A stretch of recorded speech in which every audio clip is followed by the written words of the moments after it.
Alright, so we just got back from seeing The World's End. There's my ticket stub right there. $9 for a weekend evening showing, but Wednesday, so whatever. It was like $18 to go and see this movie, just for the tickets alone, not even the cost of the concession, which I think came to like $11. But you know what? It was worth it. I have a lot to say, but this is one of those films you really don't have to. I don't even have to say anything. Go see it. Amazing film. Go now.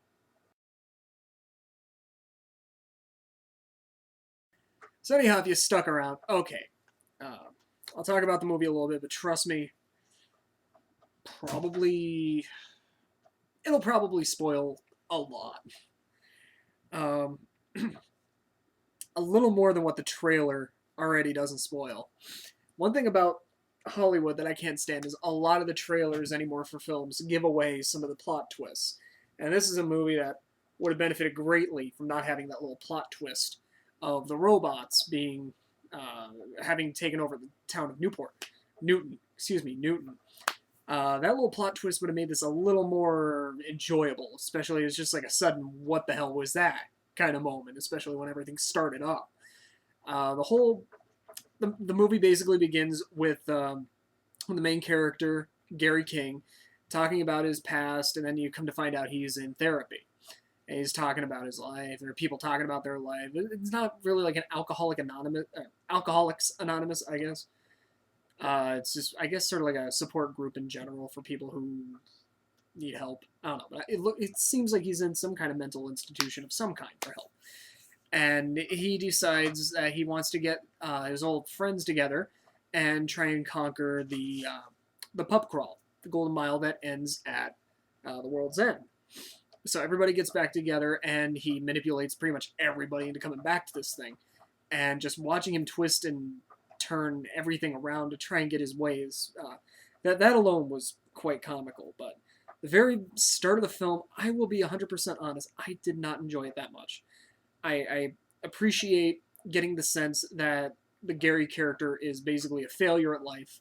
It does kind of make you feel a little more compassion towards the character, especially as that element of the character continues to grow. There's a lot more going on in his life. Like his history is slowly revealed with each different pub that they go into, such as the one character, I believe her name was Sam. The history that he and her had. Um, one of the friends of his, one of the four, I forget which one it is, but I'm not even going to spoil that. That becomes a huge plot twist towards the end later. Nothing plot twist, but it doesn't really lead to anything comical. It's a hint of romance, basically.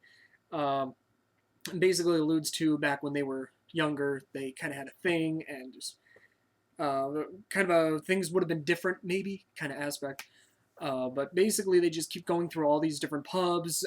They start noticing things are getting a little odd. Things are not quite what they used to be. Nobody remembers them.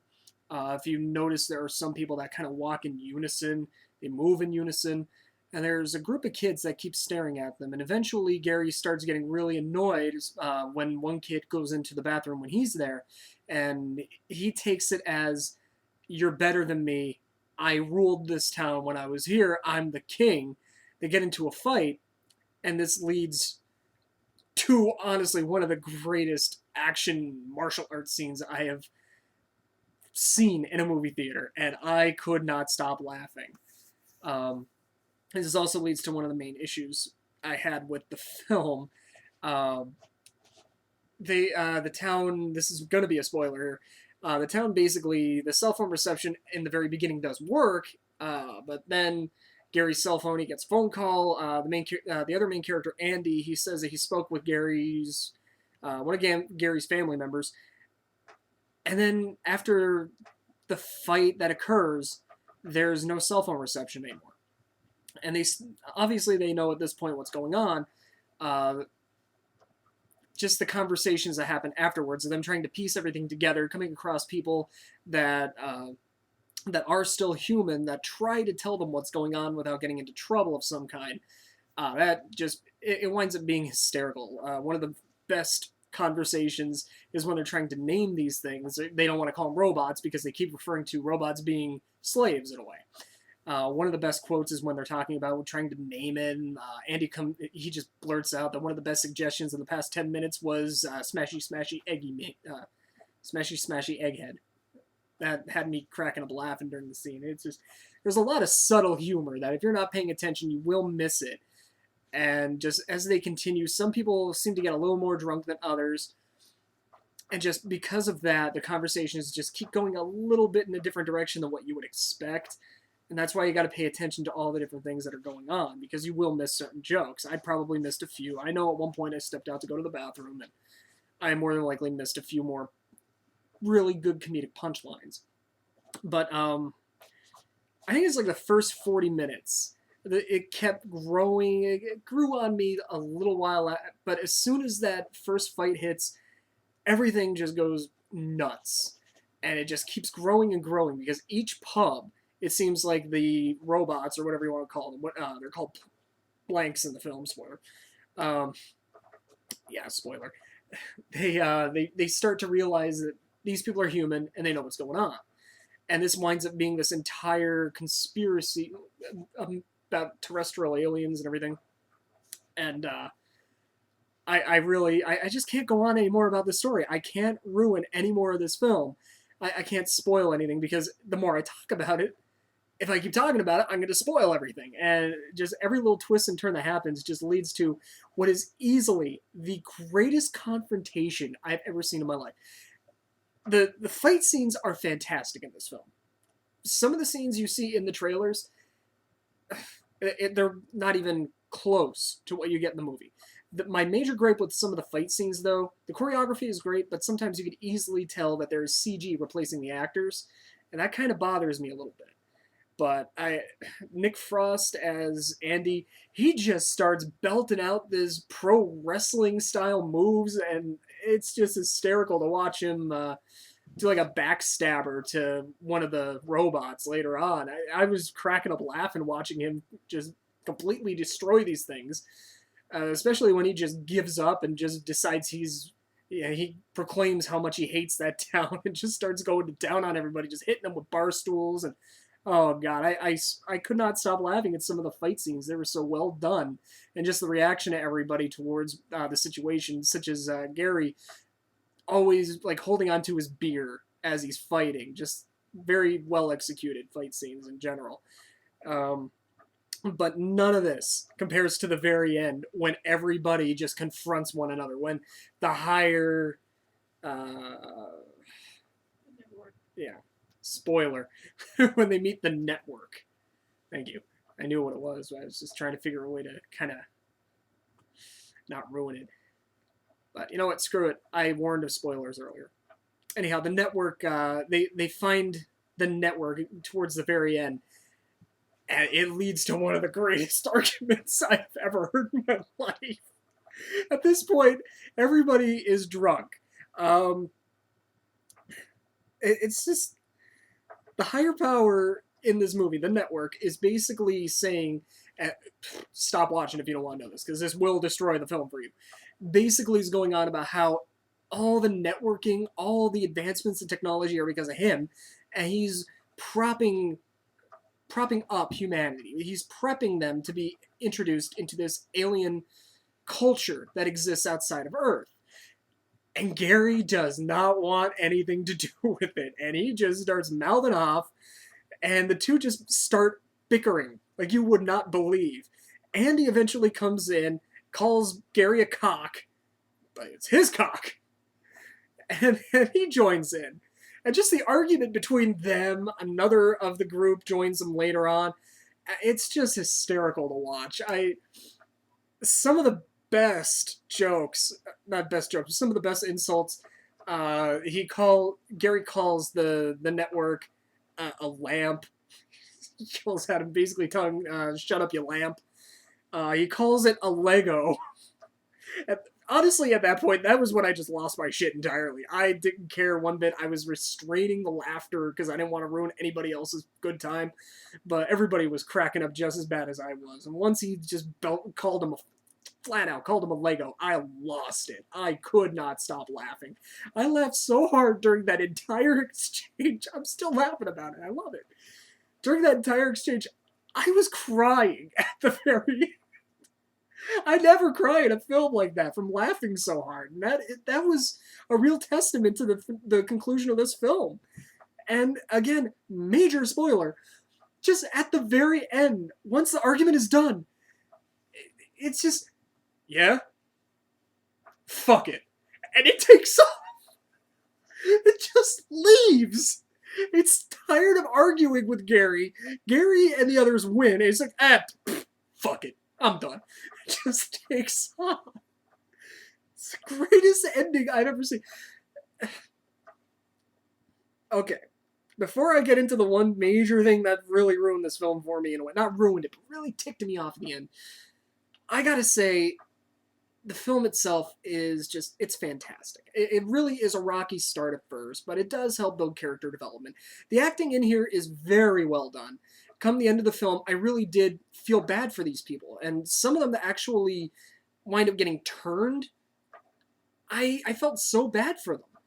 Especially the one guy, one of them, he gets cornered later on in the film. I forget which one it is. I think it's Peter. Anyway, he meets up with an old bully of his from high school, and they're all walking away, and they turn around, they find him back there fighting with the bully, and he's just punching away at the guy's face. He's just not stopping, and they're shouting over to him, "It's not worth it, it's not worth it, it's totally worth it." He runs off the screen, comes back with a giant tree branch, and just starts beating the living hell out of him with the tree branch. Again, I could not help but laugh at that. I think I almost wet myself a little bit from laughing at that. Mostly because, you know, I'm one of those people that was bullied in high school, so watching that, it was like, yeah, God! And there were plenty of times I'm sitting there, not even just that scene, many other scenes in there, I'm restraining myself from, so many people are clapping, I'm there just fighting the urge, going, yeah!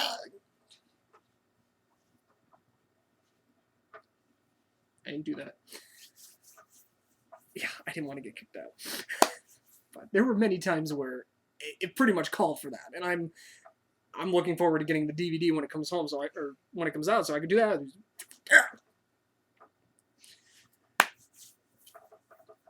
All right, now on to the last bit. When I mentioned that he confronts the network and it just goes, fuck it, and takes off, that's where it should have ended. The people who are there have to get away because the network is taken off. The insertion point, as it's called, is falling. And they have to get out of there. They do. They escape.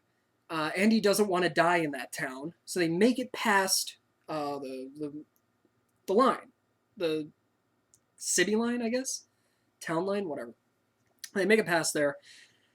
And the giant disruption, whatever you want to call it, the electromagnetic field that occurs from the network leaving passes them.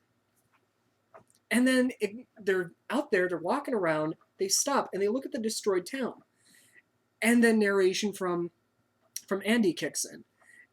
And he's talking to all these kids about what happened on that day, about how they stopped the network. And he's going on about everybody else, their lives, what happened to the blanks, and all this fun stuff. And it basically just becomes, we suddenly have a message, here it is, here's the message hammer, thud. Suddenly the film gets really, okay, technology is bad in high amounts, live your life the way you want to, eat organic foods and not processed, nothing is as bad as it seems. Thud. That's what killed me. And the reason being, the blanks at the end, when you look at a network and the network stops working, everything does not just keep going. I mean, I have a wireless router here. I mean, yeah, it exists, it's on, but it doesn't keep functioning. It waits for the information to come to it. So when the network leaves, all the blanks that honestly you think are destroyed when the insertion point crumbles, they get up and walk around, and they're essentially a minority. And the rest of the part of the ending is basically just, oh, there's no acceptance of the blanks, except for two people in the storyline that do get turned into blanks, but yet they are accepted. I don't know how that works. Um, Honestly, that irritated me. It's okay, I get it. The network is gone. The blanks should all be gone. We don't need the message hammer to go thud. It's just the ending felt tacked on, and it's mostly because at the very end, when Andy's talking about the processed food and how he doesn't even remember any that he enjoys, suddenly the whatever the trilogy is that they're basing the ice cream name, because they want to try and get the ice cream name in all three of these movies. It's Cornetto. Thank you. It's the rapper just suddenly appears on a fence and just oh, and I'm just sitting there. Okay, yeah. I admit, I giggled at that just because, oh, that's how they got it into it. Oh, that's how they worked into it. Okay. But yeah, the ending, had it just been when they were looking at the town that was devastated, a little narration, end scene, end movie, fade to black, roll the credits, done. Fantastic film. But the ending just gets so preachy. And I understand it. I really do. I just feel like, okay, you laughed hysterically for 95 minutes. We're going to bludgeon you now with the message hammer. Thud. It took away. It took me right out of the film, and it felt like I was being preached to at the very end. So, at that point, once he starts talking, you could just leave the theater. So there's really nothing else going on.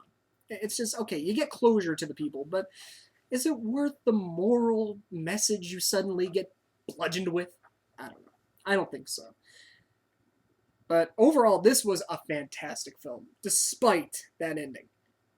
I loved it. I don't think I've had as much fun in the theater. Hell, I don't even know the last time I had this much fun in the theater. I laughed my ass off. I nearly wet myself twice. I will be honest, from laughing so hard. What the fuck does WTF mean? Who is it? Peter. He keeps going around just WTF, Gary.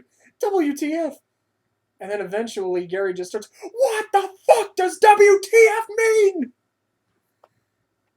It was just so perfectly timed. It was after, I think, the first fight scene. Yeah, it was after the first fight scene. He's just going. It just comes out of nowhere. It's so stupid. And Gary, he's not a truly stupid character, but you can tell he's not the smartest bulb out of all of them. But in any event, it's a fantastic film. I loved it, and you've chimed in a couple of times. Do you have anything to say? No. Okay. Oh. Anyway. I think this is the best of the trilogy. I really do. I know you feel differently, but Shaun of the Dead, I did not laugh this hard at all. And my voice just cracked. I did not laugh this hard at all.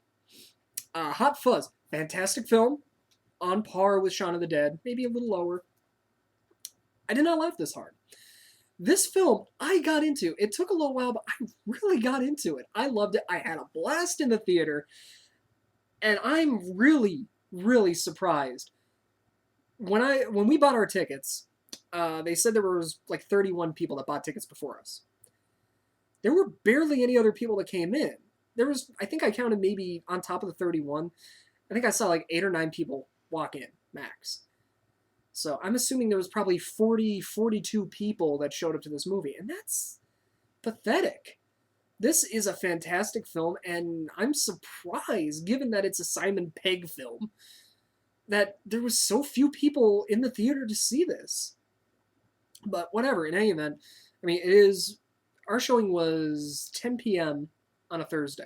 It wasn't even a midnight screening. It was 10 p.m.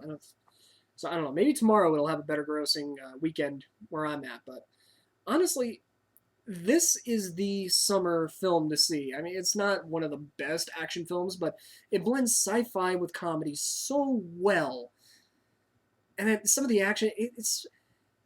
I can't remember the name of the character for some reason, but in Doctor Who, even Star Trek, like Doctor Who, the one robot, I forget the name of it, kill me! That would... No, not them. the robot that would go around and the Metal Men or something like that. God, I'll look it up later. I can't believe I forget this, but they basically do what the Borgs in Star Trek do, and they assimilate. That's basically what's going on here in the film. The blanks, more spoilers. They're basically taking over, and if you go willingly, they let you stay human. But if you don't, they replicate you. And the best part is you become fodder, and you get put back in the earth. Like they mulch you, basically. Um, so yeah, that's basically how the argument towards the end comes along. They find out about that, and um, yeah, I really was surprised on how few people there were. But yeah, it's kind of like the Borgs from Star Trek. Those the Metal Men, I think it is, from Doctor Who. All the Doctor Who fans are gonna kill me. I'm one too. I'm sorry, I can't think of the name. I have a headache from laughing at this movie so hard. Uh, Crossed with Invasion of the Body Snatchers, I would say, and maybe a hint of War of the Worlds in a way, just because this is only like one isolated incident. There's more going on elsewhere around the world. So obviously, I love this film. I thought it was a fantastic movie. I had a blast in the theater watching it. I also had a blast watching the girl who was sitting to my right. Every little thing, like a sudden jerking of the car wheel, just oh my god! Every little thing like that. Oh, somebody smashed a bar, or yeah, smashed a bar, smashed a beer bottle. Oh my god! It was like sitting, as Dana put it. I think of the movie now. The Hangover Part 3. The audience to The Hangover Part 3, basically. Jingle the keys. Yeah. It's like, to her, it was kind of like if you dangle keys in front of her. I don't know. I just had a blast. I thought the film was amazing. Outside of the annoying as hell ending that felt tacked on for the sake of winning an Emmy or something, I'm giving this one definitely a 9. The ending held it back a little bit, but thankfully the ending isn't too long. The start was a bit rocky. I'm still not too on board with it. But once you're like 15, 20 minutes into the film, you cannot help but laugh your ass off throughout the whole thing. I love the film. I don't think I've laughed harder in ages. I can't even remember the last time I had this much fun in a movie theater. And I think that was... I seriously don't remember the last time I had this much fun. I think that was when Resident Evil 1 came out in movie theaters, and some jackass was causing a lot of noise, and we stood our ground because I told him to go to, shut the hell up, and then everybody else in the movie theater stood up with me because he was being that big a nuisance, and he sat down. Now that was a blast. And the movie was good too. I enjoyed it. But I think that was the last time I had that much, anywhere near as much fun as I did with this. So yeah, I'm giving this a 9 out of 10. The World's End is a fantastic film. You need to see it. You need to go see it now. If you sat through this, you spoiled the fucking movie. I really feel sorry if you actually sat through this, but I warned you.